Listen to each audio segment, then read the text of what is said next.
गंगाली अम्मावरी संत पाऊले साजेरी तेथे करीन अंघोळी उडी चरण रज धुली. प्रस्तुत प्राप्त प्रसंगी भगवान मारुतीराय भगवान पंढरीश परमात्मा याला वंदना करून समचरण सरोजम सांद्रणीला बुदाबम जगरणहित पाणिं मंडणं मंडणानां तरुण तुलसीमाला कंधरं कंजनेत्रं सदैधवलहासं विठ्ठलं चिंतयामि. पांडुरंगा गुरु प्रथमनमन दुसरे वर्ण संतांची या त्यांच्या कृपादाने कथेचा विस्तारू बाबाजी सद्गुरुदास तुका कलावज्ञ जीवो धरार्थावतारम कलांकांक तेजोदिकामोदिभक्त्रम कलानीशवादा पणोदार्वदक्षम समाधिस्तमूर्तिं भजे ज्ञानदेवम. ओम नमो ज्ञानेश्वरा करुणाकरा दयाळा तुमचा अनुग्रह लादलो पावन झालो चराचरी. मुक्ताबाई नमो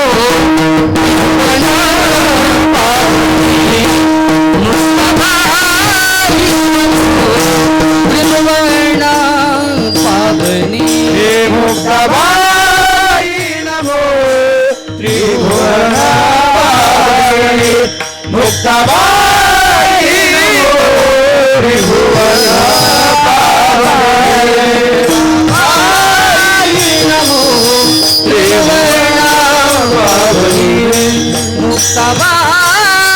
नमो त्रिभुवन पावनी. मुक्ताबाई नमो त्रिभुवन पावनी. मुक्ताबाई नमो त्रिभुवन पावनी.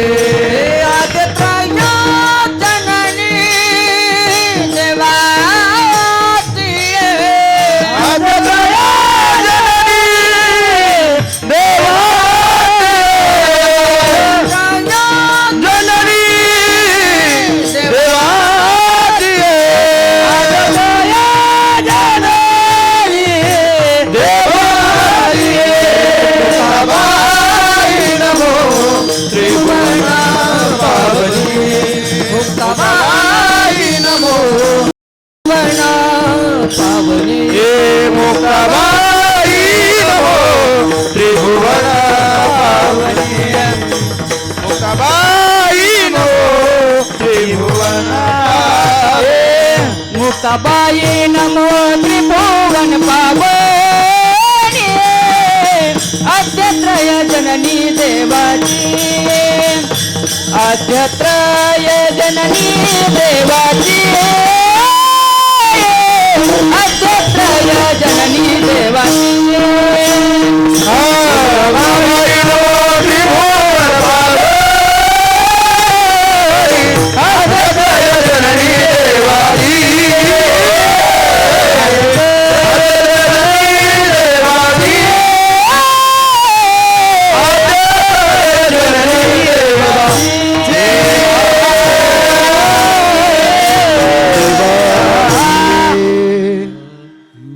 मुक्ताबाई नमो त्रिभुवन पावनी आद्यत्रय जननी देवाची.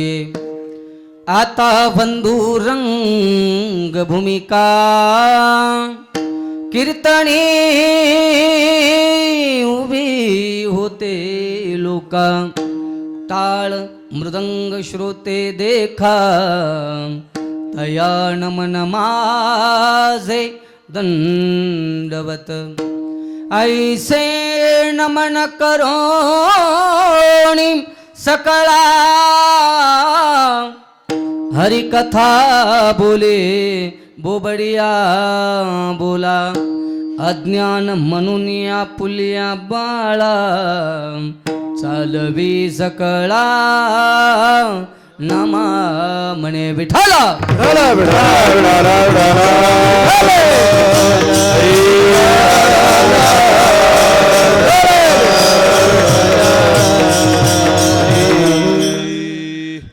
गंगाली अम्मावरी संत पाऊले साजिरी तेथे करीन अंघोळी उडी उडी चरणार धुळी. प्रस्तुत प्राप्त प्रसंगी सेवेकरता निवडलेला अभंग.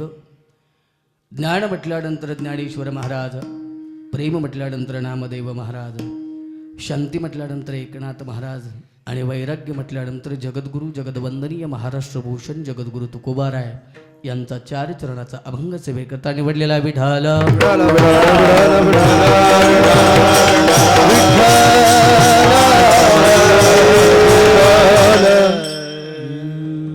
अभंगाला सुरुवात करण्यापूर्वी थोडासा परिहार द्यायचा तो असा आहे. सेवा किम निमित्ताने सर्वांना ज्ञात आहे. ज्या निमित्ताने हे कीर्तन पुष्प भगवान मारुतरायाच्या चरणावरती समर्पित करण्याचा योग माझ्याकडे आला.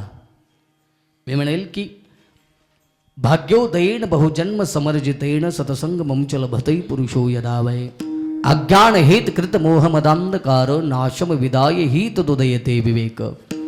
एक जन्माचं नाही तर अनंत जन्माची पुण्य सामुग्री एकत्र यावी लागते. त्यावेळेस असा हा योग, असा हा सत्संग आमच्या जीवनात प्राप्त होत असतो. म्हणून खऱ्या अर्थानं तुम्ही भाग्यवान आहात, मी पण भाग्यवान आहे. भाग्यवान तुम्ही का? आणि तुम्ही म्हणाल महाराज स्वतःला तुम्ही भाग्यवान म्हणतात. हो, ज्या रामाचं दर्शन मला झालं म्हणून मी भाग्यवान आहे. तुम्ही म्हणाल रामाचं दर्शन, हो, माझ्या रामाचं दर्शन जरी दररोज घेत असलो तरी आज नर्मदा भगवती नर्मदा मैयाची परिक्रमा करून आज या कार्यक्रमाचं समापन आहे. म्हणजे नर्मदा परिक्रमा केल्यानंतर आज राम 3600 किलोमीटर परिक्रमा करून जर या ठिकाणी गावामध्ये रामचं आगमन होत असेल तर मला सांगा, सकाळपासून मी 8:30 पावणे 9 वाजता इथे आलो. महाराज आल्यानंतर असं वाटलं आपलीच माणसं आपलं स्वागत करतेत का नाही. कधी कधी वाटतं ना, बरोबर आहे. कीर्तनाहून गेल्यानंतर आपल्याच घरचे आपल्याला नीट बोलतेत का नाही.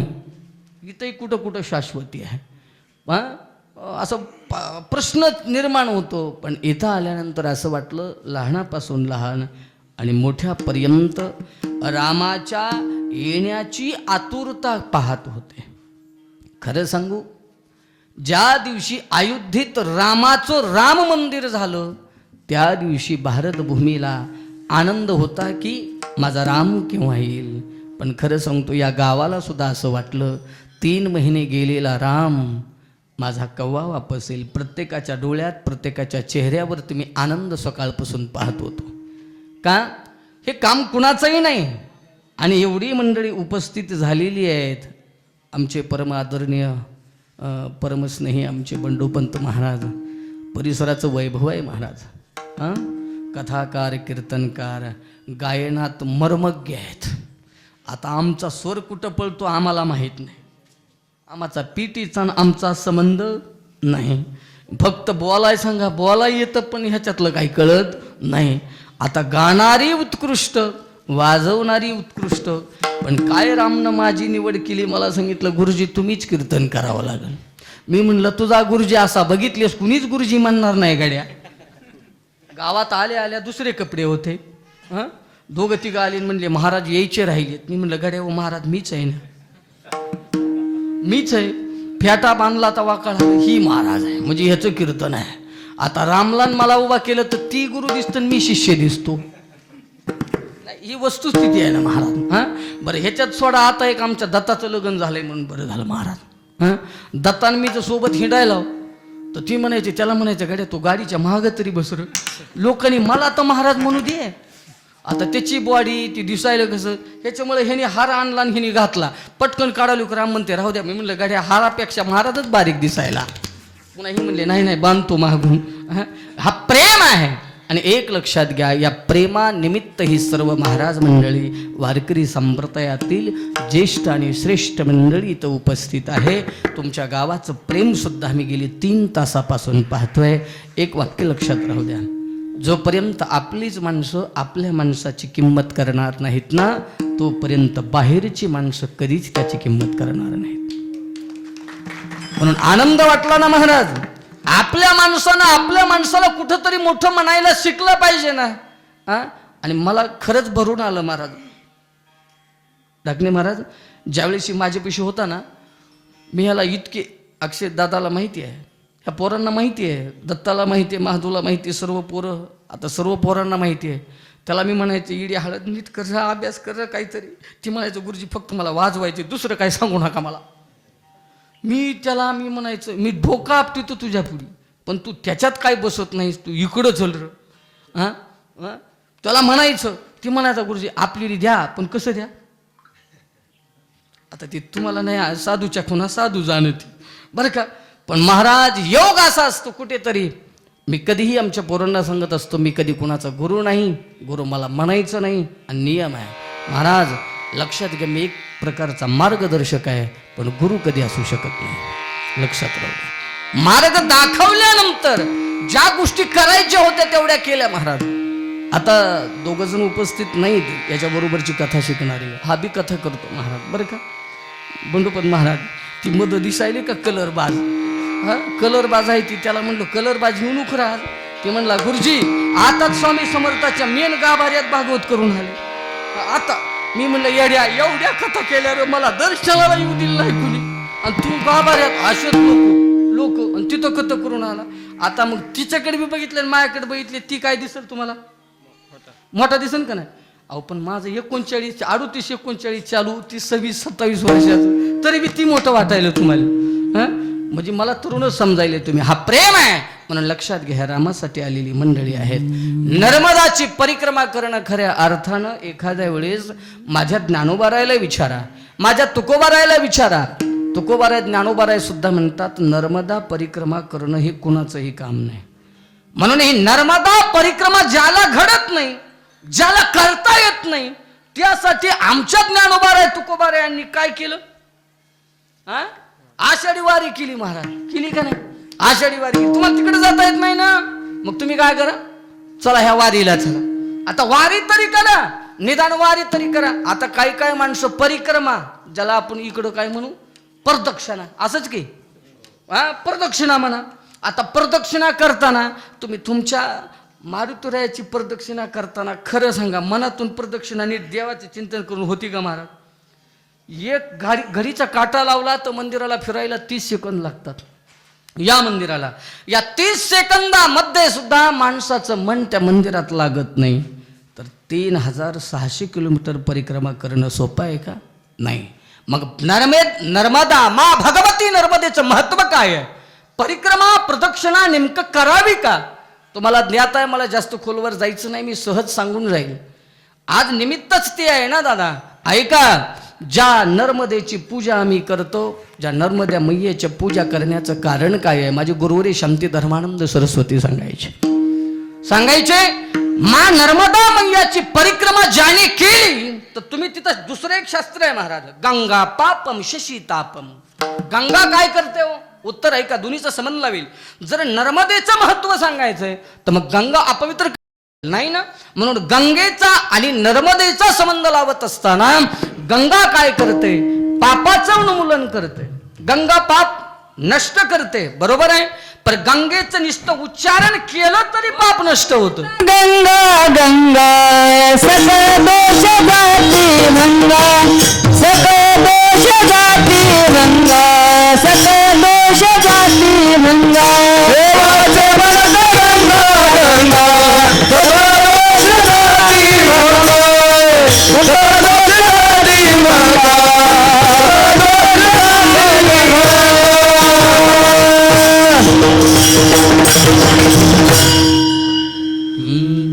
वाचे म्हणता गंगा गंगा, सकळ पापे जाती भंगा. याचा अर्थ आहे गंगेचं केवळ वाचेनं उच्चारण केलं तर सर्व पाप नष्ट होतात. जर गंगेला एवढं महत्व आहे तर महाराज मग नर्मदेच्या परिक्रमेचं महत्व काय असेल? आहे ना महाराज, गंगेच्या पाण्याचं महत्व आम्ही वर्णन करू शकत नाही, इतकं महान आहे. शास्त्रात आहे, पुरावे तुम्हाला सापडतात. मग नर्मदेचं काय आहे? दोन्हीतलं अंतर एक आहे महाराज. गंगेच्या पाण्यामध्ये तुम्ही डुबकी मारू शकता, पण नर्मदेच्या पाण्यामध्ये तुम्ही डुबकी मारू शकत नाही. तुम्ही म्हणाल मग स्नानात अंतर आहे. कसं अंतर आहे? स्नानामध्ये सुद्धा अंतर आहे. तुम्ही गंगेमध्ये स्नान केल्यानंतर तुम्ही डुबकी मारू शकता, पण मा नर्मदा मैयाचं स्नान करत असताना तुम्हाला फक्त नाभी कमलापर्यंत पाणी असलं पाहिजे. नाभी कमलापर्यंत पाणी असलं पाहिजे. आणि नाभी कमलापर्यंतच आम्ही काय केलं पाहिजे? स्नान केलं पाहिजे. स्नान करून म्हणजे याच्या पुढे पाण्यामध्ये आपण जायचं नाही. नाभी कमला इतक्याच पाण्यात जायचं. दुसरी गोष्ट काय आहे? मा नर्मदेचं महत्व असं काय आहे? मा नर्मदेच्या पाण्यानं कधीही आपण का आता परिक्रमा केली, मी तर परिक्रमा केली नाही महाराज, थोर मोठ्या लोकांच्या मुखातून ऐकलं. आता कधी कधी म्हणणार नव्हतो, तुम्हाला सांगतो. आता मी परिक्रमा केली नाही आणि आमच्या रामानं परिक्रमा केली. लोक म्हणतील गद्या ह्याचं कीर्तन कशाला ठुलं रे. आता ह्याला म्हणलं बाबा मी मोप तुझा गुरु बी असला तर कायचा गुरु, गुरुनच केली नाही रे, तू केलीस वागा, मोठ्या महात्म्याचं ठेवा ऐकायला येतो. ते म्हणला नाही गुरुजी, इच्छा आहे माझी, तुम्ही कीर्तन करावं लागेल. आता तोडकं मोडकं करतोय पण उत्तर आहे का? मग नर्मदेचं महत्व काय आहे? आमचे गुरुवरे महाराज सांगायचे, मा नर्मदेमध्ये आपण केवळ कुल्ला, ज्याला आपण काय म्हणतो त्याला, गुळणा सुद्धा पाण्यामध्ये करायचा नाही. पाण्यामध्ये गुळणा सुद्धा करायचा नाही. आणि कदाचित न जाणो एखादा व्यक्ती प्रथम परिक्रमा करायला लागला, नर्मदेमध्ये स्नानाला गेलाच आणि गेला न कळत त्याने गुळणा करायला चालू केला, तर त्यानं काय करावं? त्या नर्मदेच्या पाण्यामध्ये तो गुळणा कधी टाकायचा नाही. आपण तर नाभी कमला इतक्या पाण्यात गेलो, आम्हाला स्नान करायचंय, आता कुल्ला करायचा आहे म्हणजे गुळणा करायचा आहे, तर आता त्याच्या पुढचं शास्त्र आहे. जर तुम्हाला ते पाणी टाकायचं असेल तर पहिल्यांदा तुम्ही डावा हात समोर घ्यायचा. ऐका, डावा हात समोर घ्यायचा, तोंडातलं पाणी डाव्या हातात घ्यायचं, त्याच्या खालून उजवा हात लावायचा आणि ते पाणी समर्पित करायचं. पाप लागणार नाही. विचारा त्याच्या पुढचं उत्तर. मा नर्मदा मैयाची, भगवती नर्मदा मैयाची परिक्रमा का करायची? सोपं उत्तर महाराज.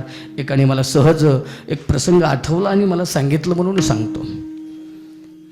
परिव्रजकाचार्य बालयोगीजी महाराज, बरं का, बालयोगीजी महाराज बंडोपंत महाराज होते, परिक्रमा करू लागले. आणि परिक्रमा करत असताना त्यांच्यासोबत 2-4 विद्यार्थी होते. आता 2-4 विद्यार्थी सोबत होते ना, मान भगवती नर्मदा मैयाची परिक्रमा करत होते. 2.5 महिने परिक्रमा झाली. किती महिने? 2.5 महिने. त्यांच्या विद्यार्थ्यामध्ये एकाचं नाव होतं भागवत, एकाचं नाव भागवत होतं. आता हा भागवत सुद्धा परिक्रमा करत होता. 2.5 वर्ष परिक्रमा चालत होती. 2.5 वर्ष परिक्रमा. माझं ऐकताय ना तुम्ही? नर्मदा मैया काय आहे? 2.5 महिने परिक्रमा चालली. रात्रीच्या वेळेला बालयोगीजी महाराज म्हटले, पोरांनो आता आपल्याला विश्राम करायचा आहे. विद्यार्थी सोबत होते, सर्व गाढ झोपलेले होते. झोपीमध्ये काय आहे लक्षात घ्या, काळ कधी कुणाला घाऊ घालेली ही सांगता येत नाही, बरोबर आहे. योगायोगानं सर्व रात्रीच्या वेळेला झोपले होते. सर्प आला आणि सर्पाने भागवतला दंश केला. विषारी सर्प होता. रात्रीच्या वेळेला सर्व गाढ निद्रेत अवस्थेत झोपलेले होते. सकाळी सर्वजण उठले, पण हा भागवत काय उठायला तयार नव्हता. सर्व धावत धावत सर्व शिष्य मंडळी गेली, गुरुजीकडे गेली आणि सांगितलं, महाराज महाराज काय झालं, इतकं मोठ्यानं ओरडताय? महाराजांकडे सर्व शिष्य मंडळी गेली आणि सांगितलं, आपला भागवत आपल्याला सोडून निघून गेला. बालयोगीजी महाराजांना पाहिलं. महाराज ताटकून जाग्यावरून उठले, भागवतच्या जवळ जाऊन बघितलं, तोंडातून फेस आलेला होता, विषारी सर्प होता. दंश केल्यानंतर जाग्यावर भागवत झोपलेला होता. डोळ्यातून अश्रूच्या धारा वाहिल्या. योग्याच्या डोळ्यातून अश्रूच्या धारा का वाहिल्या याचंही उत्तर याच्यातच आहे, लक्षात राहू द्या. बालयोगी महाराजांच्या डोळ्यातून अश्रूच्या धारा वाहिल्या. नर्मदेच्या जवळ गेले, नर्मदा मैयाला सांगितलं, ए मा, तुझे 2.5 महिने तुझी परिक्रमा करतो ना मी, 2.5 महिने परिक्रमा करतो मा तुझी, पण एक लक्षात राहू दे, याच्या कर्मानं तू गेला, मान्य आहे, त्याचं प्रारब्ध आहे, तो ज्या वेळेला जायचाय तो गेला मा, पण माझं म्हणणं नाही की तो का गेला. सर्पदंशाने त्याचा मृत्यू होता, हेही ठीक आहे, पण मा चूक एक आहे की तुझी परिक्रमा करत असताना माझा भागवत गेला. ऐकताय ना तुम्ही? भागवत जाऊ नये मन माझं नाही. मला माहितीये माझा मृत्यू किंवा मला काही सांगता येतं का? नाही ना. मी 2 मिनिटापर्यंत कीर्तन करेल याची गॅरंटी मी नाही ना देऊ शकत गड्या. मग भागवत गेला ना माझा. मग नर्मदा मैयाच्या समोर बालयोगीजी महाराज म्हणू लागले, माझ्या भागवतला जिवंत करावं लागेल. पण एक लक्षात राहू दे, लोक म्हणतील, परिक्रमा करणारी लोक म्हणतील समाजात तुझा मॅसेज चुकीचा जाईल ना मा. का? गेलेला परिक्रमेला व्यक्ती वापस मेलं की वापस येत नाही, हे लोकांचा काय गैरसमज होईल मा. परंतु एक लक्षात राहू दे, या नाभी कमलापर्यंत बालगिजी महाराज नर्मदा मैयाच्या आत गेले, हातामध्ये पाणी घेतलं आणि जशाला तसं पाणी आणलं आणि भागवताच्या तोंडात पाणी टाकलं. 5 मिनिटामध्ये झोपी गेलेला भागवत जागा झाला. याला नर्मदा मैयाची कृपा म्हणतात. याच्या पलीकडे काय आहे? नर्मदा परिक्रमा का करावी मला सांगा. आम्ही 70 वर्षाचे झालो घड्या, अजून आम्हाला पंढरीची वारी सुद्धा नीट माहीत नाही ना. अहो लय नियम आहेत. नर्मदा परिक्रमा करत असताना त्याच्या पुढचं शास्त्र सांगतं, नर्मदा मैयामध्ये आपण काय करतो पहा. आपण सहज चंद्रभागेत स्नानाला जातो, इंद्रायणीमध्ये स्नानाला जातो. चंद्रभागेमध्ये स्नानाला अंगावरती धोतर असावं आणि आम्हाला गुडघे इतक्या पाण्यात जायचं असावं. आपण कसं जातो? असे पाय टाकून जातो की नाही? पाय वरी करून जातो. पण इतर तीर्थक्षेत्रामध्ये तुम्ही पाय कसाही घेतला तरी चालतो. पण मा नर्मदा या मैयाच्या पाण्यामध्ये जात असताना, जलामध्ये जात असताना नियम आहे, तुम्ही पाय उचलून कधी टाकायचा नाही, पाय फरकटच जायचे. लक्षात राहू द्या, हा नियम आहे. समर्पण असलं पाहिजे ना. तिसरा नियम कोणता आहे महाराज? मा नर्मदा मैयाचं पाणी जसं 5000 वर्ष नाही महाराज, युगानुयुग जरी पाणी गंगेचं ठेवलं तर खराब होत नाही, पण इतरत्र पाणी 5 दिवस घेतलं तर दुर्गंध मारतं ना महाराज. नर्मदा मैयेचं पाणी सुद्धा जर तुम्ही युगानुयुग ठेवलं तर त्या पाण्यामध्ये काय दुष्परिणाम होणार नाहीत. लक्षात राहू द्या. त्याच्या पुढचं उत्तर आहे का, नर्मदा मैयाच्या मधील एक एक दगड म्हणजे साक्षात कोण आहे? भगवान शंकर आहेत. लक्षात राहू द्या. म्हणून एक एक दगड. आणि यही परिक्रमा आमच्या जीवनात कधी घडली नाही, पण मी म्हणेल खरंच या गावाचं वैभव असणारा आमचा राम आहे. कमी या वयामध्ये महाराज, या वयात परिक्रमा करणं सोपं आहे का हो? या वयात परिक्रमणानं मी सांगून जातो ऐका. महान महात्मे मोठमोठे इथं उपस्थित आहेत आणि महात्म्याच्याच पावनभूमीमध्ये आज या रामाकून 3 महिने परिक्रमा झाली. मी म्हणतो आता मा नर्मदा मैयाला काहीच मागायची गरज नाही. म्हणून ऐका, वर्णन करायला लय भरपूर आहे महाराज बरं का. पण काही आता ही म्हणले लय वेळ चालू द्या. आणि कसं चला म्हणजे चांगलं मस्त अभंगात चालू द्या. म्हणलं आता तुमच्यात मनावर अभंगात का? म्हणलं अभंगात घुसलो तुम्ही विचार कधी करावं लागतो. इकडं कावा यावं आणि इकडून गेलं तर तिकडं कधी जावं, भानगड होती ना महाराज. मग एक एक विषय पूर्ण करून एका विषयात गेलं म्हणजे जरा बरं वाटतं. बरोबर आहे की नाही? म्हणून या वारकरी, सकल वारकरी संप्रदायाच्या वतीनं महाराज मंडळीच्या उपस्थितीत सर्व मंडळी आज खऱ्या अर्थानं आशीर्वाद द्यायला आलेली आहेत. उपस्थित असलेल्या सर्व महाराज मंडळी आहेत, वारकरी मंडळी आहेत, गावातील थोर मोठ्यांचा सुद्धा आशीर्वाद माझ्या रामावरती असाच तेवत राहावा एवढीच इच्छा व्यक्त करतो. विठ्ठल विठ्ठल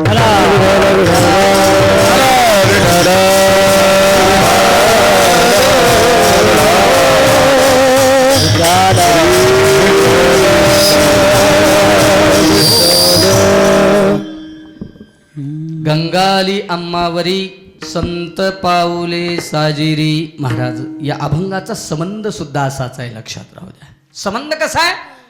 जिथे पाय म्हणजे गंगा आली अम्मावरी याचा अर्थ जिथे संतांच्या चरणाची रजकण आहे ना, ती रजकण सुद्धा कदाचित आम्हाला त्या रजकणाची जरी अंघोळ झाली तरी आम्ही धन्य झालो. लक्षात राहू द्या.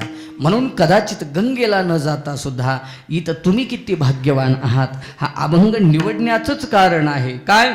गंगा आली आम्हावरी आणि संत पाऊले साजिरी. खऱ्या अर्थानं एवढी नर्मदा परिक्रमा करून रामाच्या चरणाची धूळ जरी तुमच्या आणि आमच्या शरीराला नुसता स्पर्श जरी झाला तरी महाराज आमचं कल्याण आहे. कल्याण आहे. कारण त्याची रजकण आहे आणि इथे उपस्थित असलेले सर्व संत मंडळी यांच्या रजकण जरी आम्हाला सहज लागली ना तरी आमचं जीवन कल्याणमय झाल्याशिवाय राहत नाही, लक्षात राहू द्या. म्हणून हा संत समागम आहे. सताम संघ इतिस सतसंग. पण एवढं दुर्लभ असताना सुद्धा महाराज शास्त्रकार सांगतात 3 गोष्टी आपल्या जीवनात दुर्लभ आहेत. कोणत्या? एक आहे मनुष्यत्व, दुसरं मुमुक्षत्व आणि तिसरा म्हणजे हे संत समागम. बरोबर आहे, दुर्लभ आहे महाराज. कदाचित संत समागम होणं सुद्धा दुर्लभ आहे. मनुष्य जन्म दुर्लभ आहे महाराज, पहिली गोष्ट. आता याच्यात लय लांबणीचं जात नाही. मनुष्य दुर्लभ आहे. कसा दुर्लभ? हो मानुषो देहो देहुणाम क्षणभंगुरः. इतका दुर्लभ मनुष्य देह आहे. मग त्या व्यक्तीनं या मृत्यू लोकात आलेस काय केलं पाहिजे? तर जसं 3 महिने नर्मदा परिक्रमा करत असताना एक काम रामजीने केलं ना, तेच काम इथं सुद्धा आम्ही करायचे. काय? तस्मात भारत सर्वात्मा भगवान ईश्वरो हरिही हरिर हरती पापानी इतिसो हरी. याचा अर्थ आहे श्वास श्वास पर कृष्ण भजी वृता श्वास जनिक होय ना जाने या श्वास की आव न होय न होय. मग आम्ही काय केलं पाहिजे? आम्हाला येत नाही बरं का, म्हणू का थोडं? उगा जसं येईल तसं आहे की नाही? कसं महाराज? हे श्वासों की माला पे सिमरू मैं सीताराम. श्वासों की माला पे, श्वासों की माला पे सिमरू मैं राधे श्याम. श्वासों की माला पे सिमरू मैं श्वासों की माला पे सिमरू मैं. श्वासों की माला पे, श्वासों की माला पे सिमरू मैं राधे श्याम. श्वासों की माला पे, श्वासों की माला पे सिमरू मैं सीताराम. श्वासों की माला पे सिमरू मैं सीताराम. श्वासों की माला पे सिमरू मैं सीताराम. अपनी मन की मैं जानूं के मन की किया. अपनी मन की मैं जानूं बीते मन की रात. श्वासों की माला पे सिमरू मैं सीताराम. श्वासों की माला पे सिमरू मैं सीताराम.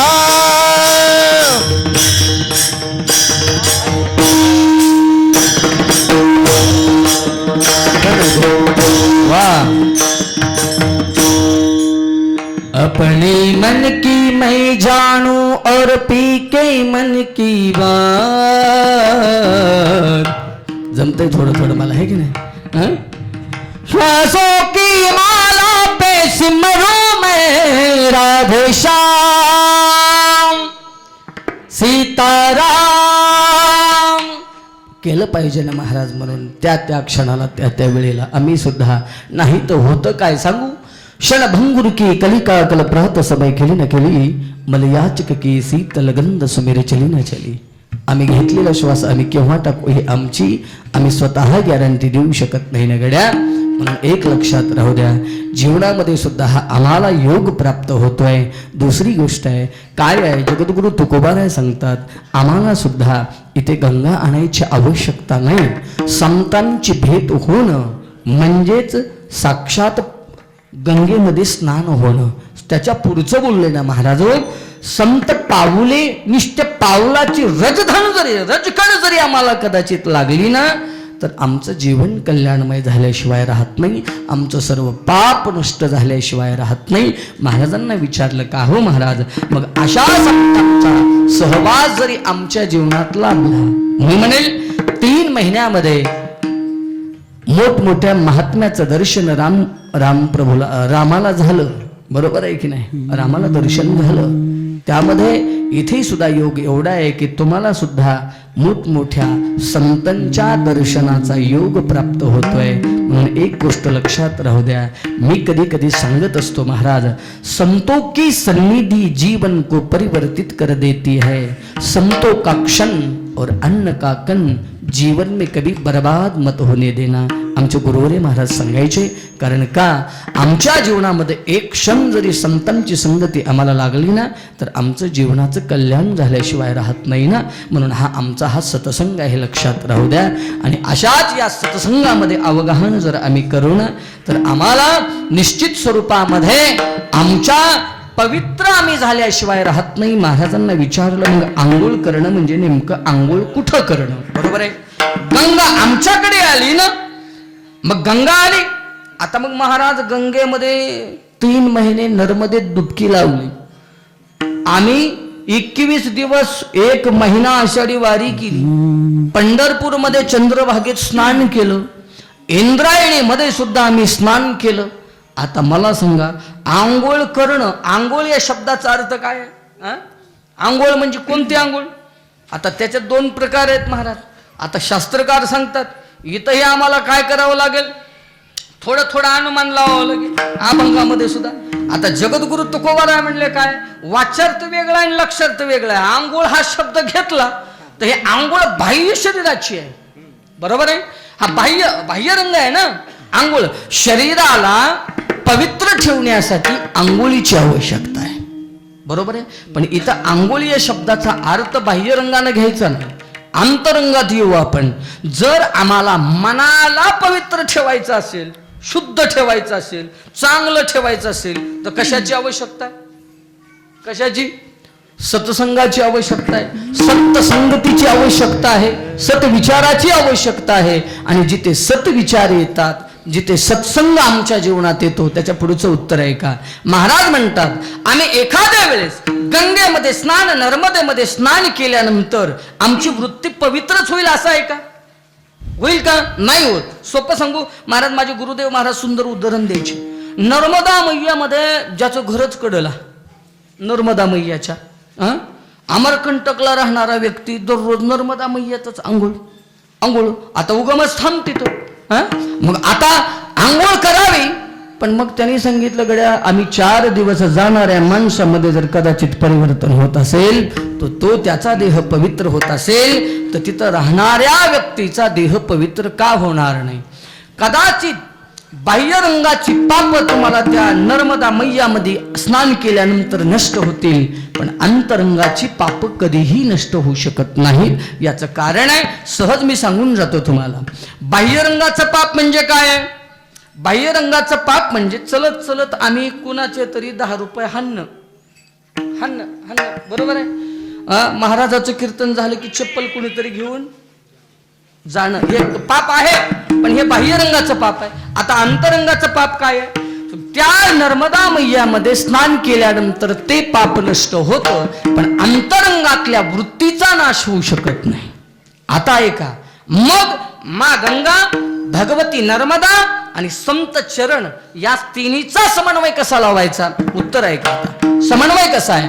आम्ही कितीही वेळेस गंगेत स्नान केलं तरी मन पवित्र होऊ शकत नाही. शरीर पवित्र होईल, बाह्य रंगाचं पाप नष्ट होईल, पण अंतरंगाचं पाप नष्ट होणार नाही.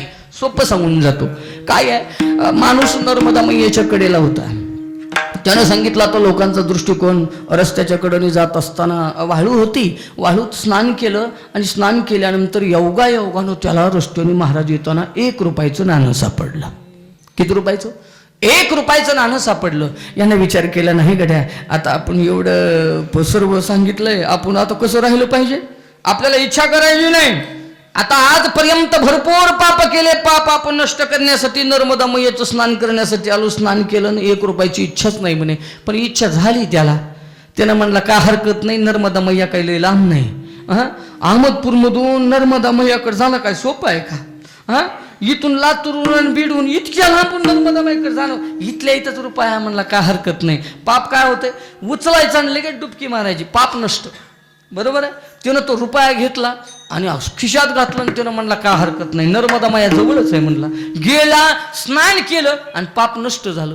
तिथून सहज बाहेर असा 500 मीटरवर आला की त्याला 500 रुपयाची नोट दिसली. किती रुपयाची? 500 रुपयाची नोट दिसली. आता 500 रुपयाची नोट दिसल्यानंतर त्याने विचार केला काय करावं, ती घ्यायची का सोडायची? घ्यायचे का सोडायचे? अक्षय दादा घ्यायचे का सोडायचे? नाही पुरतच नाहीत ना तिकडे. नाही आज कुणालाच पूर्वा पूर्वी नाही, आज कुणालाच पूर्वा पूर्वी नाही. मग ती काय करावं? 500 रुपयाची नोट घ्यावी का कशी? यानं विचार केला काय हरकत नाही, 500 मीटरवर मारणार माझा मैया आहे म्हणला, काय बिघडला का काय? 500ची नोट घेतली आणि पळतच गेलं ना आंघोळ केली. महाराज पण आता म्हणला मिटलं, म्हणला आपण केलेलं पाप इथंच धुवून निघालो. म्हणला कुठं चाललो? म्हणला आता गावाकडे चाललो. म्हणला बरं का गावाकडे चाललो. म्हणला योगानं निघाला, नेमकं बस स्टँडवर आला आणि एक गड्डी सापडली. कशाची? पैशाची. आता ह्याला दिसली, ह्यालाच कशी काय दिसली बघा, ह्याला दिसली ती दिसली. म्हणला आता नका आपली घ्यायची नका म्हणला. पण त्याला वाटलं उगं थोडं आहे काय की, जवळ जाऊन बघितलं तर एवढी पैशाची गड्डी. आता त्याने विचार केला करावं काय आता. हे ना म्हणलं काय का असं ना म्हणलं, 4-5 लेट झाले हरकत नाही, ऑटोला 1000 रुपये भाडं देऊ, पण एकदा आंघोळच करून येऊ म्हणला. खिशेत गडी घातली गेलं, 1000 रुपये भाडं दिलं. आता 10,000ची गडी सापडली, 1000 द्यायला का अडचण आहे का? 10,000ची गडी दिली, नर्मदा मैयात स्नान केलं. म्हणला हर हर नर्मदे म्हणला, पाप धुवून गेलं म्हणला. 1000 रुपये ऑटोला घातले म्हणला, 9000 खिशात राहिले म्हणला, पाप निघलं म्हणला. आता असं करीत करीत निघाला. महाराज ही बाह्य रंगाचं पाप नष्ट नर्मदा करते नाही असं नाही, पण अंतरंगाचं पाप नष्ट करत नाही ना. म्हणजे काय? घेतलेलं जे 10,000 घेतले, 200-500 घेतले, आंघोळ करून आला, पाप नष्ट झाला मान्य आहे. पण मनात 500 रुपये घेण्याची इच्छा होणं, मनामध्ये 10,000 रुपये घेण्याची इच्छा होणं, ही वृत्ती कशाने नष्ट होईल? कितीदा नर्मदा मैयात आंघोळ केली म्हणजे नष्ट होईल? नाही. मग याच्यासाठी बाह्य रंगाने नर्मदा मैया परिक्रमाची आवश्यकता आहे. आणि त्या नर्मदा परिक्रमेसोबत सुद्धा कशाची आवश्यकता आहे? तर त्या संत रजखनामध्ये, संतांच्या संगतीमध्ये आम्हाला सुद्धा अवगाहन, डुबकी मारणं म्हणजे आंघोळ करण्याची आवश्यकता आहे. महाराज सांगतात काय अभंगाचं पहिल्या गंगाली आम्हावरी गंगाली आम्हावरी ओ गंगाली आम्हावरी गंगाली आम्हावरी हरी गंगाली आम्हावरी गंगाली आम्हावरी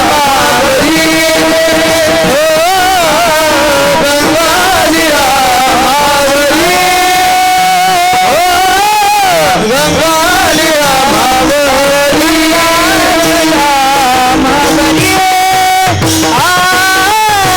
गंगाली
साजरी आणि येतीच तीर्थावळी आणि काय सर्व तीर्थ तिथं महाराज कुठं संतांच्या चरणाजवळ ऐका सर्वच तीर्थ येतात आणि हा सर्वात मोठा पर्व काळ आहे म्हणून अभंगच असा निवडला महाराज खऱ्या अर्थानं संत जिथे आहेत तिथे सर्व तीर्थ येतात आणि तेच सर्वात मोठा पर्व काळ आहे आमच्यासाठी सुद्धा हा मोठा पर्व काळ आहे ऐका म्हणून आज भगवान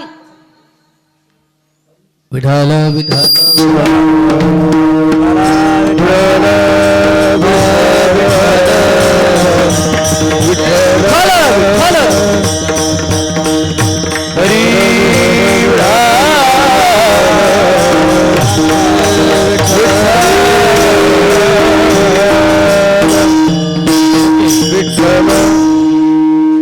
म्हणून सर्व तीर्थ त्या ठिकाणी येतात म्हणून इथं संत मंडळी सुद्धा आशीर्वाद देण्यासाठी खऱ्या अर्थाने येतात म्हणून हा सर्वात मोठा आमच्यासाठी पर्व काळ आहे जगद्गुरु तुकोबारायला विचारलं म्हणून इथं काय पाप पळाले आणि आमचे जळाले इथंच पाप पळतात आणि इथं जळतात सुद्धा कशाने हो पाप पळाले जळाले आणि भव दुःख दुरावले इथंच की नाही महाराज म्हणून इथं दूर सुद्धा होता भवनाम संसार समुद्र सम्यक संसरण करोति इति स संसार या संसाराची व्याख्या आहे आणि या संसाराचं दुःख सुद्धा इथेच परिपूर्ण जळून गेल्याशिवाय राहत नाहीत आणि भवनाम संसार समुद्रातून तो तरुण गेल्याशिवाय राहत नाही महाराजांना विचारलं का हो महाराज मग इथं पापही पळतं आणि जळतं पळणं जळणं कशाला म्हणतात आता जळणं याचा अर्थ आता ती व्याकरणात जर गेलं का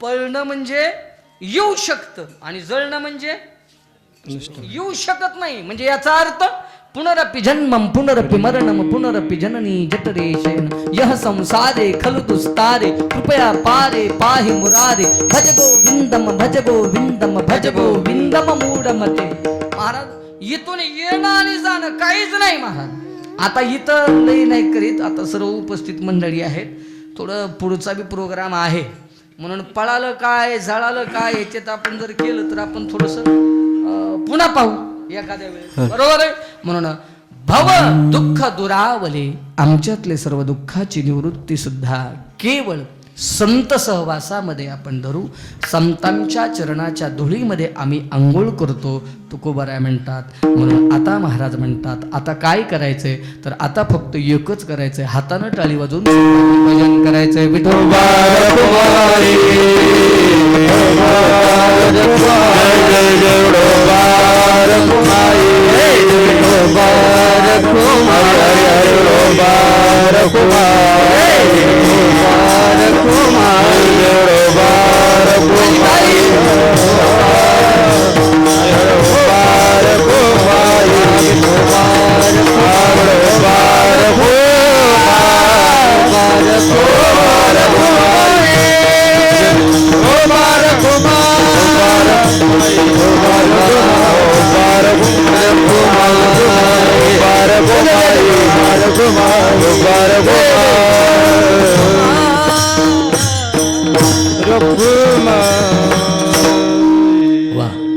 महाराज शेवटी एकच म्हणतात काय असा या संतांचा संग झाला आणि हा केवळ संग नव्हे तर हा कसा आहे सताम संग हो इति सतसंग रूपी इतका मोठा महासागर आहे या महासागरात ज्यानं डुबकी मारली त्याला महाराज ज्याला महासागर तरायची सवय त्याला नदीत काय अवघड आहे का नाही काहीच अवघड नाही नदी सहज तरून जातो ना महाराज म्हणून जगद्गुरु तुकोबाराय सांगतात अशा या महासागर रूपी संत रूपी सत्संगामध्ये हा महासागर आणि याच्यात आम्ही डुबकी मारली की आम्ही काय झालो तू कमनी धन्य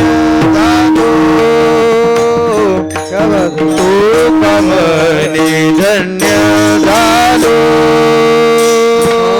तू कमनी धन्य झालो मने धन्य कामने धन्य झालो तो कामने धन्य झालो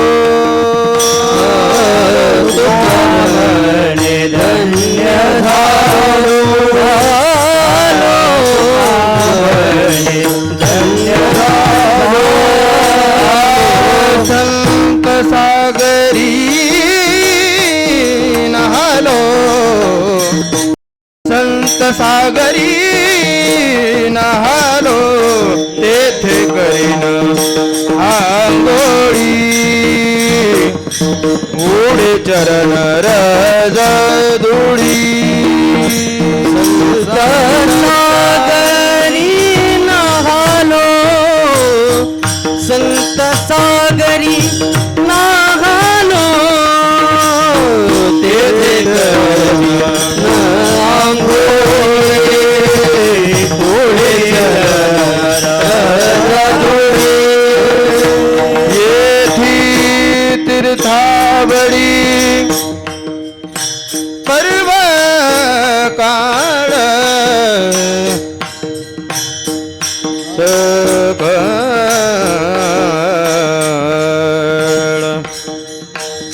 आ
माऊली महाराज बोला माऊली बोला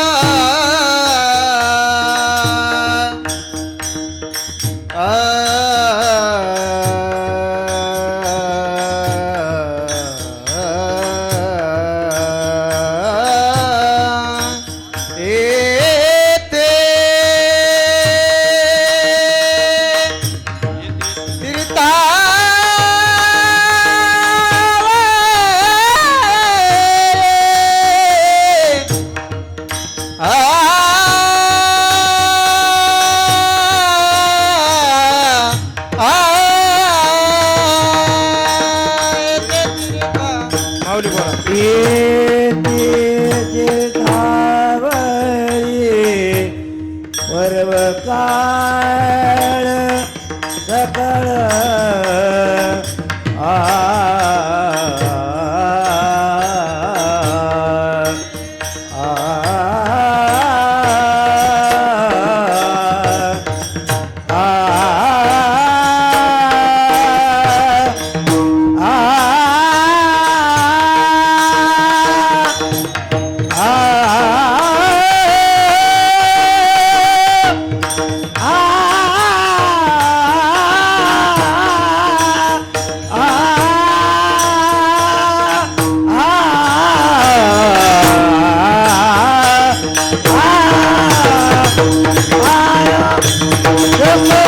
पर्व काळ येते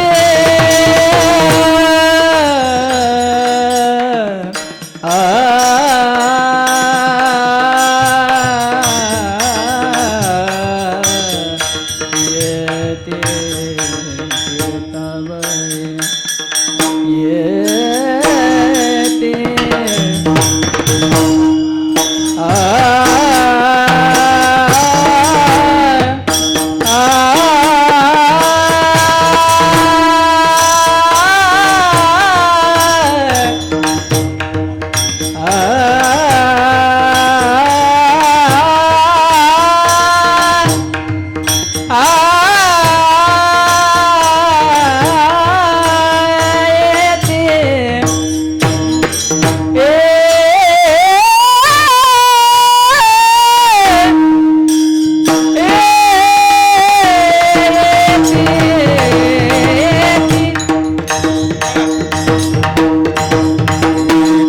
तीर्थावरी पर्व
येती तीर्थावरी पर्व काळ सकळ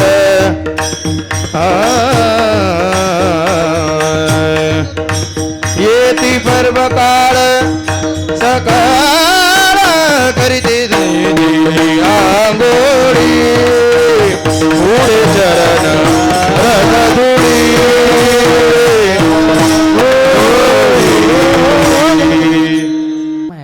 आणि तुम्ही दशरथ आणि कौशल्य आहात, लक्षात राहू द्या. आज ही परिक्रमा रामाने परिपूर्ण केली. या निमित्ताने हे सर्व साधू संत मंडळी या ठिकाणी उपस्थित, सर्व गुणीजन मंडळी, महाराज मंडळी उपस्थित आहेत. लक्षात घ्या, इथे अजूनही कार्यक्रम आहे, सत्काराचा कार्यक्रम आहे बरं का. उपस्थित लांबून आपल्यासाठी आलेली मंडळी आहेत, म्हणून जात असताना फक्त 2 मिनिटं यासाठी वेळ घेतो. ऐका, परमार्थ म्हटलं की लोकांना थोडंसं वेगळं वाटतं. डाकणे महाराज मला मागल्या 1 महिन्यापूर्वी एकानं प्रश्न केला. काय आहे, लोकांचा गैरसमज आहे, तुम्हालाही असा प्रश्न कधी कधी वाटत असेल, आपल्याला पटत नाही त्या गोष्टी, पण कधी कधी वाटतं. यांच्याकडे पाहिलं तर हे शिक्षक आहेत, हे तुम्हाला मी सांगायची गरज नाही, पण ती पेशा असताना सुद्धा वारकरी संप्रदायामध्ये जीवन समर्पित करणं सोपं वाटतं तुम्हाला? माणसाला काही काही परंपरा वारकरी संप्रदायाच्या असतात, पण त्याच्यात आम्ही वेळ किती घालवतो संशय आहे महाराज, संशय आहे असं मला वाटतं बरं का.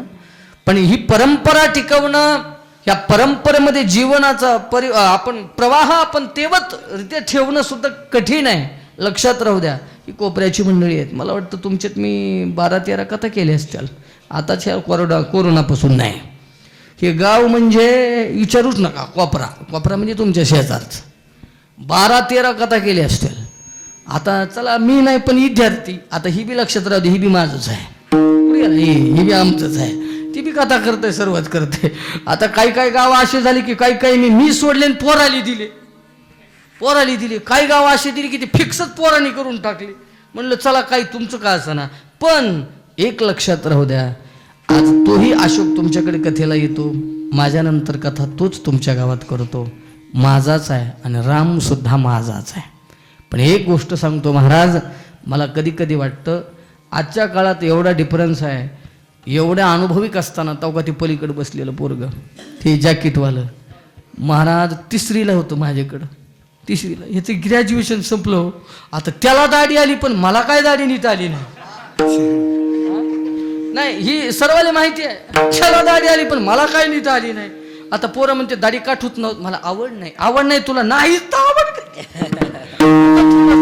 बरोबर आहे का. आता तुमच्यासारखं असले जरा बरं वाटतंय, पण करावं काय. ती पोरग महाराज, सांगायचा मुद्दा असा आहे की यांनी 500 लिटरच्या बॅलर पाणी पिण्यासाठीच ते होतं, राहायला सुद्धा जागा नव्हती महाराज. पोरं अशात राहिले, टॉयलेटला सुद्धा बाथरूम संस्थेत नव्हतं, वारं सुटलं तर पोरं माझ्या कॉटला धरून झोपायचे. तो दिवस आठवतोय मी.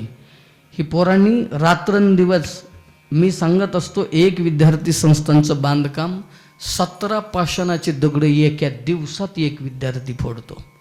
घरचं कधी गिलासाचं पाणी उचललं नसेल लेकरांनी महाराज. पण दुःख वाटतं कधी कधी. आज हे जी आहेत ना, एवढी घडलेली पोरं आहेत ना, तुम्हाला सांगतो. आता तुम्ही महाराज तुमच्यातलं उगा एक प्रश्न म्हणून ती जरा कलर बाद दिसायली ना, एकटंच आहे, 18 एकर जमीन आहे, एकटंच आहे.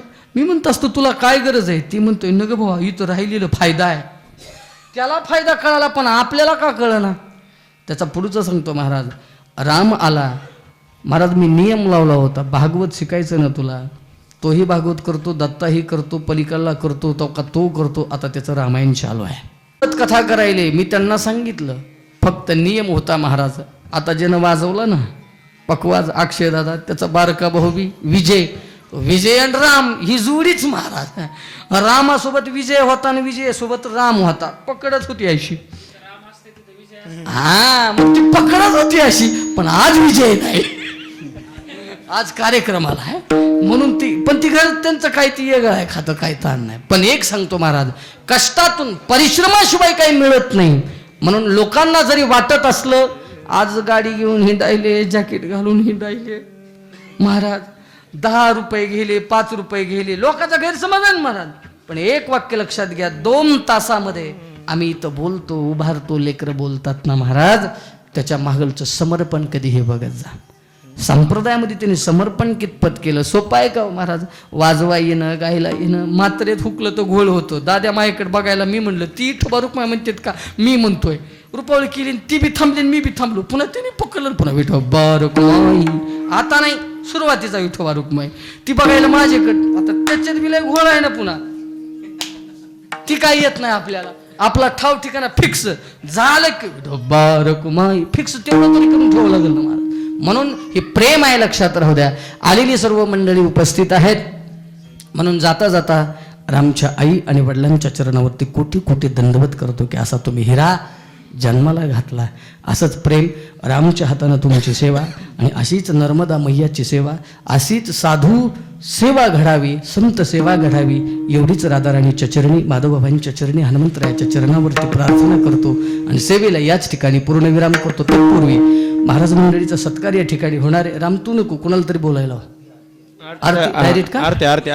आरती झाल्याच्या नंतर ओके चालतंय. ज्ञानेश्वर माऊली ज्ञानराज माऊली ज्ञानेश्वर माऊली हरी हरी जय जय ज्ञानेश्वर माऊली हरी जय जय ज्ञानेश्वर माऊली हरी जय विठ्ठल जय जय विठ्ठल जय विठ्ठल जय विठ्ठल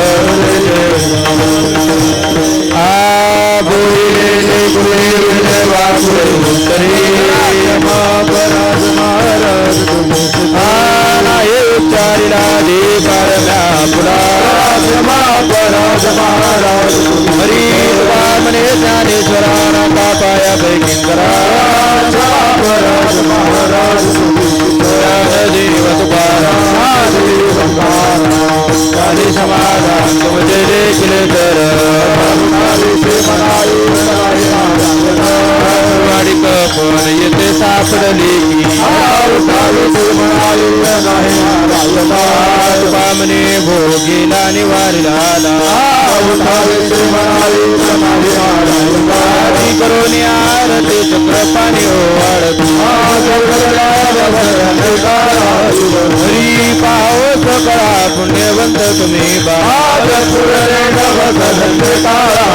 हरी तुकावा हे टाळी उभा सन्मुख